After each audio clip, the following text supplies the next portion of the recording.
Sometimes the strangest stories, they don't start in the desert or in some faraway classified bunker. Sometimes they start in a forest. Quiet, ordinary, the kind of place you'd drive past 100 times and never really think twice about it. But that's the thing about these events. They never happen when you actually expect them to. So it was Christmas of 1980 in Suffolk, England, and a small stretch of trees near the Bentwaters Air Base where 2 nights after Christmas, a few American airmen are out investigating these strange lights. Now, the lights themselves were reported at the perimeter fence, and they think it's a downed aircraft at first, like just a routine check, but what they find out there isn't anything mechanical at all. At least, well, not in the way we would understand it.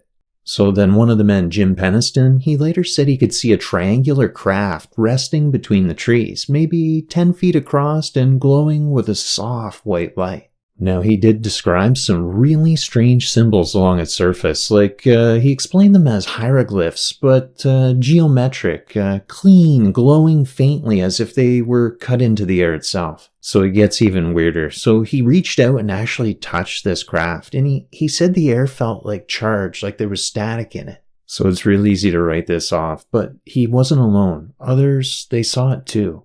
And the trees themselves seemed to vibrate, and animals went mysteriously silent. And then that's something that you hear over and over and over and over again in real encounters. Time distortion. It's like a reality hiccups for a second. And when it does, it doesn't feel like you're in the world anymore. You're just watching it from somewhere else. And then as fast as it came, it was gone. The craft lifted silently and then disappeared into the trees. And the men, they were left standing there with their hair on end and their hearts pounding, and that sense that something had just rewritten their understanding of what is real. And this wasn't just a one-time thing. 2 nights later, it actually happened again. And this time, the deputy base commander, Lieutenant Colonel Charles Holt, went out with a team armed with radiation meters, night vision, and of course a tape recorder. And that tape, it actually still exists, and you can hear the stress in his voice. You can hear the hum, the confusion, the attempt to stay rational in a moment that really isn't rational at all. So, the things that he says, here it comes again, it's coming this way, it's descending. You can hear it in his voice, right?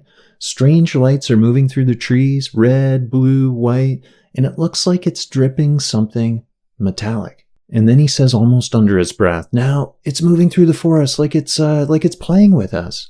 And that's the thing. Even trained military officers, men use the chain of command and calm under fire, but not these guys. Now, this wasn't a quick flash in the sky. There was actually something in the forest. There was something there.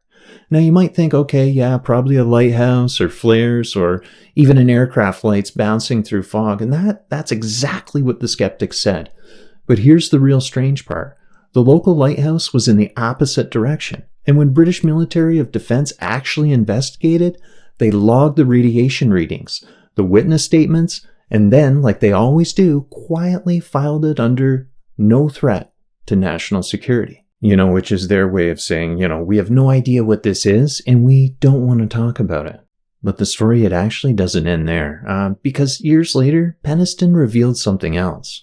After touching the craft, he started getting images in his mind, actual binary code, strings of ones and zeros, and he said that he just couldn't ignore them. They just kept coming into his head. So what did he do? He wrote them down, pages and pages and pages, without even understanding why. And then, when someone actually finally translated them years later, the message read something like this. Ready? Exploration of humanity, continuous for planetary advance. Now, you can roll your eyes if you want at this point, and, maybe you actually should, but the point isn't whether it's true or not. The point is that something actually happened in Rendlesham that changed those men forever. They came back completely different, right? We've heard this before with Travis Walton. They were quiet, they were thoughtful, the way people get when they've seen something that bends the world out of shape just enough that it never actually snaps back. And maybe that's the part of the story that we actually miss, that what really happened out there wasn't just lights in the sky, I don't think so. It was a kind of communication, like a mirror held up to human consciousness. Not an invasion at all, and not a malfunction. A moment when the universe actually looked back. So that's where we begin, right? A forest, a handful of witnesses, a light that shouldn't even have been there. And the silence afterward that feels like a question. All right, so before I get into all this mumbo jumbo stuff, let's slow this down and actually look at what we know. It isn't really just another campfire story about lights in the woods. It's a carefully documented chain of military responses, timestamps, coordinates, and human reactions that don't make sense in the ordinary world at all. So Rendlesham actually sits between two American-operated Air Force bases, RAF Bentwaters and RAF Woodbridge. So back in 1980, this was the Cold War, right? These bases, they weren't hobbyist clubs. They had actual nuclear weapons, which makes what happened next even harder to shrug off. So just after 3 a.m. on December 26, security patrols at the east gate of Woodbridge saw what first they thought was a plane crash. They saw bright lights through the trees, and then something was descending. So, of course, they call it in, and a small team goes out, Sergeants Jim Peniston and John Burroughs. So they actually get permission to leave the base perimeter and start walking towards those lights into the forest. So if you could just imagine it, right? It's December, it's England, it's cold, it's super wet. Every step crunches on the leaves, but when they get near the clearing, the radios, they actually start cutting out. Static, battery drains, something electromagnetic is interfering. And then they see it. So it's a triangular craft, and it's only about 9 feet long, maybe 6 feet high. It's resting on 3 legs, kind of like a tripod. It's blue, and white light is pulsing from its top, and the air around them has totally changed. They describe the feeling of standing near a generator. And Peniston, he moves closer, and he said it felt like time actually began to slow down. And then when he actually touches the surface of the craft, his mind begins to fill with images of that binary code. And Burroughs says the craft began to live vertically without sound, and then disappeared completely through the trees. Now back on base, the men, they're checked for radiation exposure, obviously, and they're told not to talk about it. But word, it does get around, right? And then 2 nights later, when the lights come back, Lieutenant Charles Holt decides he's had enough of rumors, and then he goes out into the woods to see for himself. So he goes and takes an entire team of guys out there, radiation meters and a handheld cassette recorder. And that recording is now public, and you can actually hear his voice. It's steady, but really eerily uneasy at the same time. So I will play the tape for you, but he is mentioning things like, now we're observing what appears to be a beam coming down to the ground. And at one point he says, it's right over Woodbridge Base. And if you listen to it, the tone in his voice, you can tell he's not trying to convince anyone. He's just trying to document what he actually can't rationalize. We found a small blast, what looks like a blasted or scrubbed up area here. We're getting very positive readings. Let's see, is that here the center? Yes, it is. This is what we would assume would be the dead center. Just picking up more as we go along the whole area here now. Up to 7/10, or 7 units, it's called on the 0.5 scale.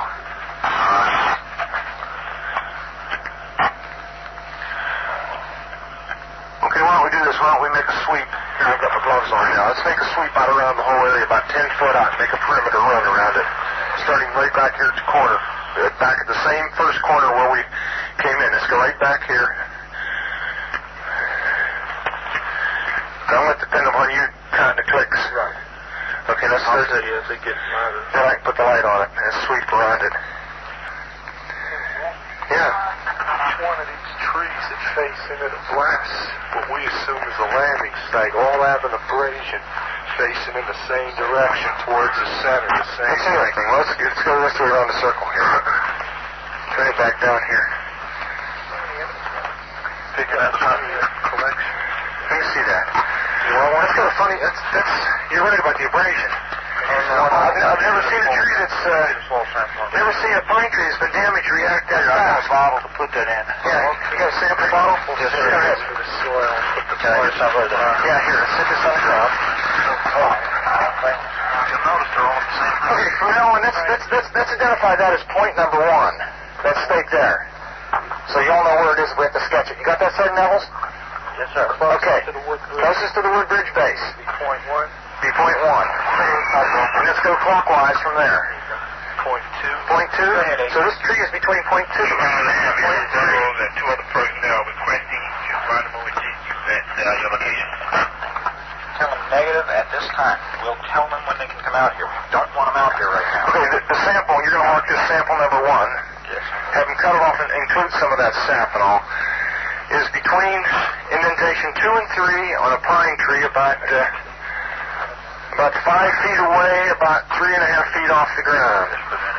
Spot on the tree directly behind us. I picked up the same thing. And one off to your right. 3 trees in the area, immediately adjacent to the site, within 10 feet of the suspected landing site. We're picking up heat reflection off the trees. Like 5 and up. What's that again? Well, shine a light on again, Bob. Well, you have trouble here? Yeah, get right on the spot, and then when you want them, okay, turn the light on. You'll notice the white. Hey.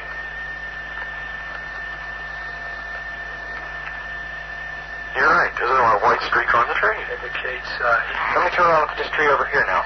Just a second. White streak right on the tree. I can see it. Wait a minute, give me a little side lighting so I can find the tree. Okay, off. Alpha 2 security. I lost the tree.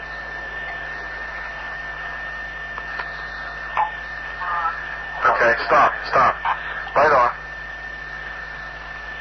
Hey, this is eerie. what do the hot spots?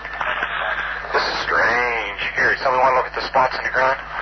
Whoops, watch your nose. We're walking all over the pond here, sir. Okay, let's step back and not walk all over them. Come back here, somebody put a beam on them. But you're going to have to be back 10 or 15 feet. You see it? Okay, fine. Okay, lights off. Looks like some of them came off about 15 to 20 feet up. Some small branches about an inch or less in diameter. 0148, we're hearing very strange sounds out of the farmers' barnyard animals. They're very, very active, making an awful lot of noise. It wasn't a pigmentation. You just saw a light where? Wait, where? Right in this position here, straight ahead, in between the tree. There it is again. Watch, straight ahead off my flash right there. So there it is. Hey, I see it too. What is it? We don't know, sir. So, can I get some? Yeah, it's a strange, small red light. Looks to be out maybe a quarter to half mile, maybe further out. I'm going to switch off. The light is gone now. It was approximately 120 degrees from the site. Is it back again? Yes, sir. Oh, that's the flashlight's in. Let's move out to the edge of the clearing so I can get a better look at it. See if you can get the star scope on it. The light's still there, and all the barnyard animals have gotten quiet now. Yeah, we're heading about 110 to 120 degrees from the site. I'm through to the clearing now. Still getting a reading on the meter. About 2 clicks. Maybe 3 to 4 clicks, getting stronger. Now it's coming up. Hold up. There we go. At about approximately 4 foot off the ground. Compass head of 110 degrees. All right, I just turned the meter off. Got to say that again. About 4 feet off the ground, about 110 degrees, getting a reading of about 4 clicks. Yes, sir. Yeah, but excuse me. No, it's dying. No, it's dying. I think it's something other than the ground. I think it's something variable here. Tree right over. We just frightened the first night bird we've seen. We're about 150 or 200 yards from the site. Everything else is just deathly calm. There is no doubt about it. There's some type of strange flashing red light ahead. It's yellow. I saw a yellow tinge in it too. Weird. It appears to be maybe moving a little bit this way. It's brighter than it has been. Yellow. It's coming this way. Also, It is definitely coming this way. Pieces of it are shooting off. There is no doubt about it. This is weird. to the left. Yeah, definitely moving on. Two lights. One light to the front, okay. One light to the left. Keep the flashlights off. There's something very, very strange. Keep the headset on. See if it gets any stronger. Okay. Give us your rundown. Notation that this is on a beta reading, too. It's on a beta reading? Beta Okay. still has been removed. Okay. This is we're falling off it again. But it just moved to the right. Yeah. Off to the right. Strange.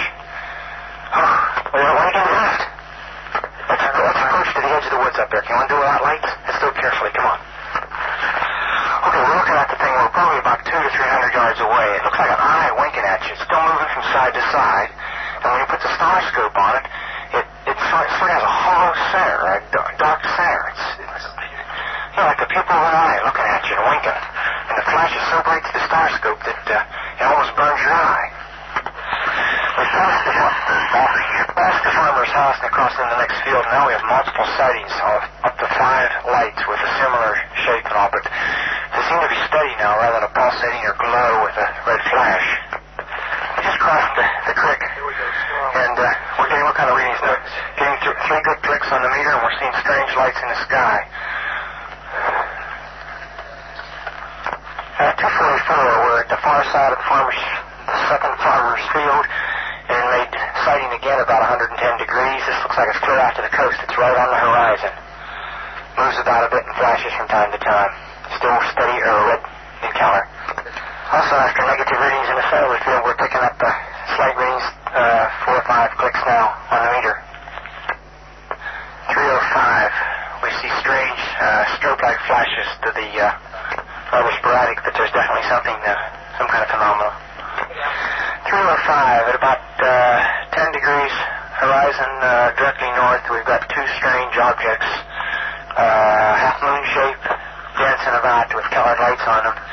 That gets to be about 5 to 10 miles out, maybe less. The half-moons have now turned into full circles. As though there was an eclipse or something there for a minute or two. 315, now we've got an object about 10 degrees directly south, 10 degrees off the horizon. And the ones in the north are moving, one's moving away from us.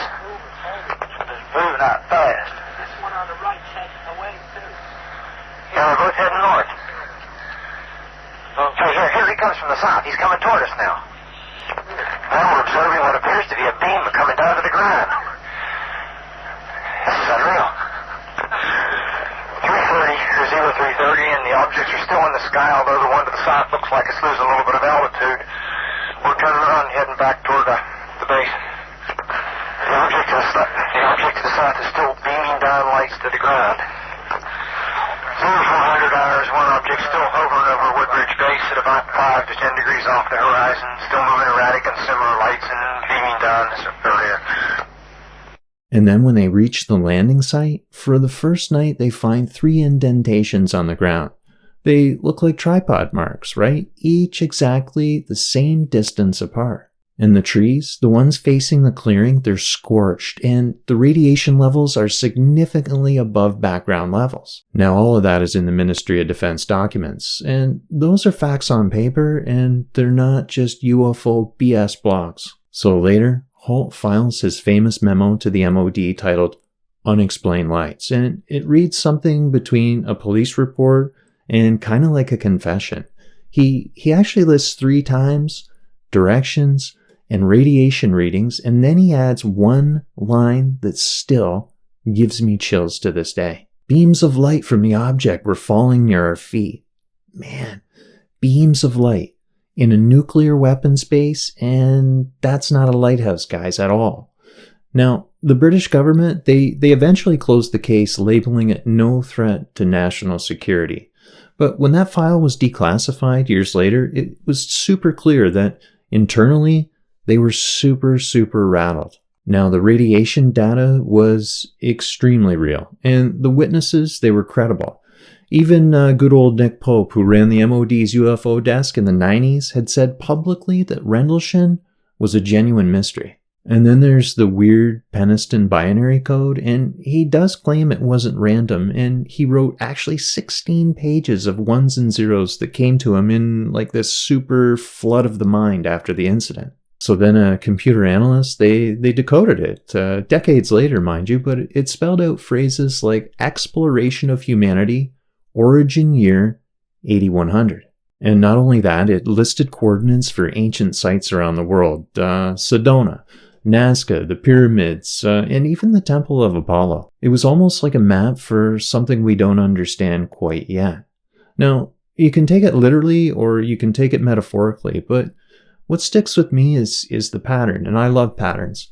A craft appears near an ancient energy site. It radiates light that seems almost intelligent and leaves behind an imprint that changes those who encounter it. Does that sound familiar at all to anyone? Because that's the story we've heard before. It's just under a whole bunch of different names. So to me, this is where things get a little bit odd and a little bit weird and strangely a little bit familiar. Because, when you step back from, I guess, the official documents, the radiation data, or, even the witness reports, and you just look at the shape of the story, right? You realize we've heard this pattern over and over and over again. So, if we just go back to what I like to talk about, which is ancient texts all over the world, they describe lights descending from the heavens, landing near sacred sites, teaching, observing, or warning, and then, of course, they just vanish again, right? Now, in the Vedas, they have names for these. They're called Vimanas. And in Sumer, the Apkallu, or you could call them the Watchers. And then there's the Celtic world, where Rendlesham sits, and there were shining ones there, right? Luminous visitors that were said to appear at ancient burial mounds. They were known to bring knowledge, prophecy, art, so on and so on. So, even the word Rendlesham itself. In Old English, it translates loosely to the home of Rendel's people. Rendel meaning the shining or the shielded one. Interesting, isn't it? Strange coincidence for a forest known for a big glowing craft. Now, see, ancient myths, they were never about belief at all. There were records, just written in a language of the time. So what we now call, I guess, UAP phenomena, no UFO anymore, it used to be described as gods descending in fire.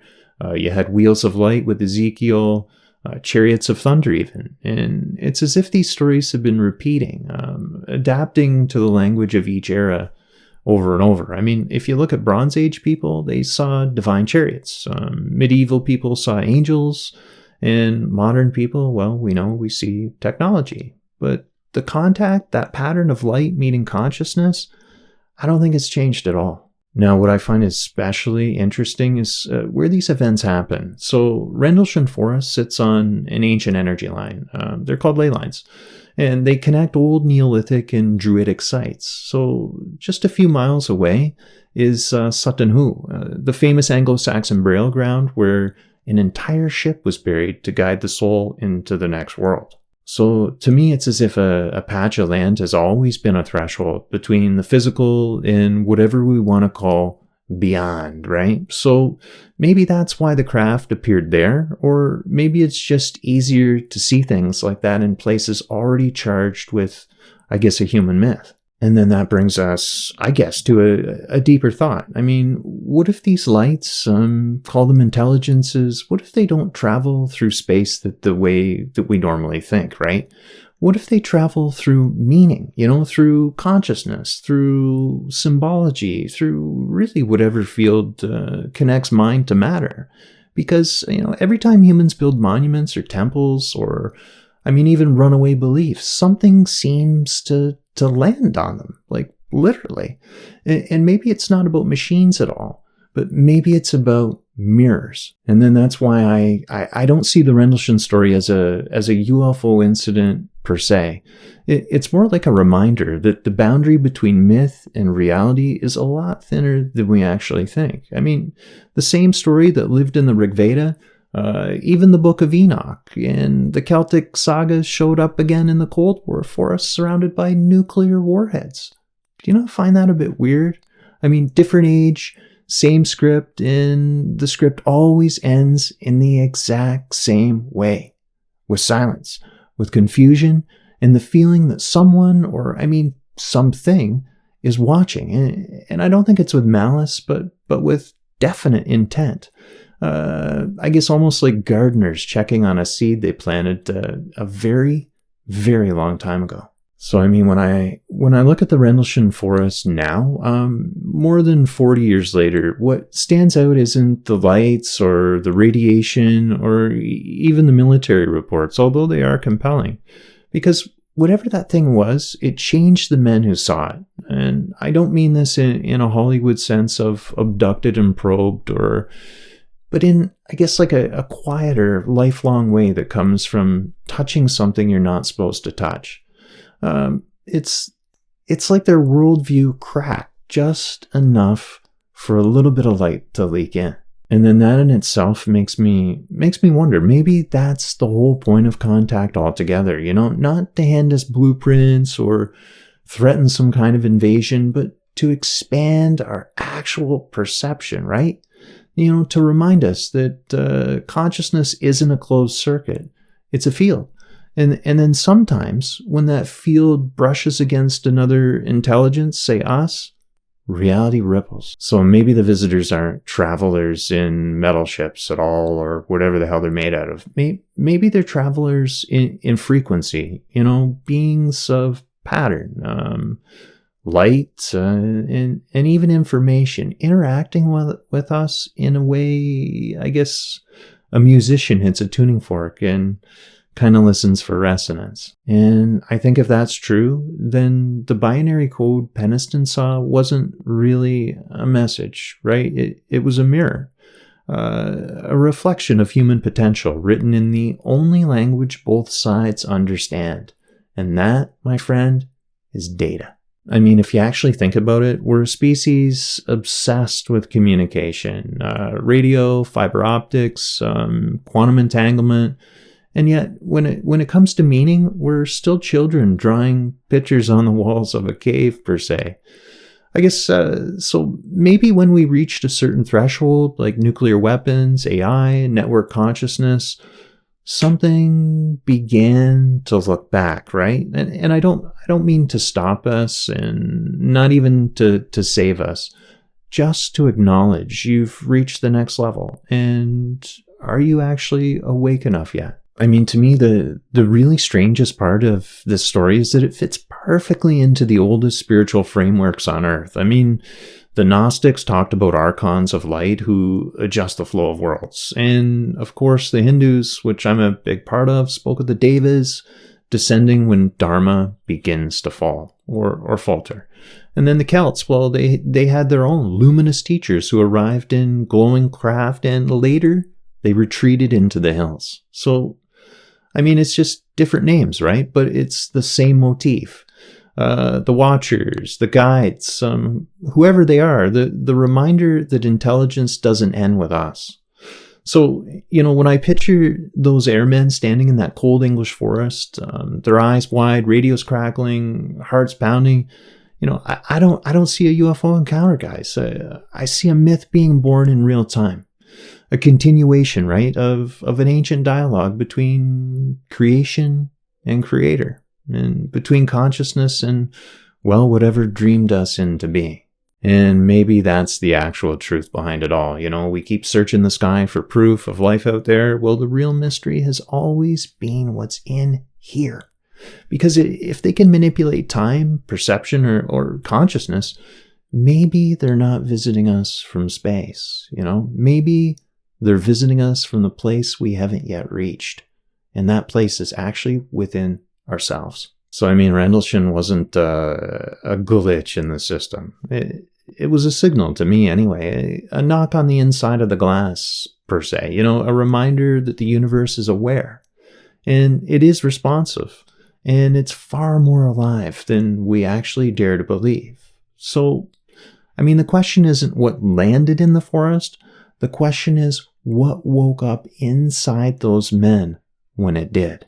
And then maybe, and I mean this, just maybe, right? That's what's supposed to wake up inside all of us. Because I guess in the end, the real revelation isn't out there in the lights over Woodbridge. It's actually right here. It's in the part of us that still looks up and whispers, I remember you. Thanks for listening, guys. Take care.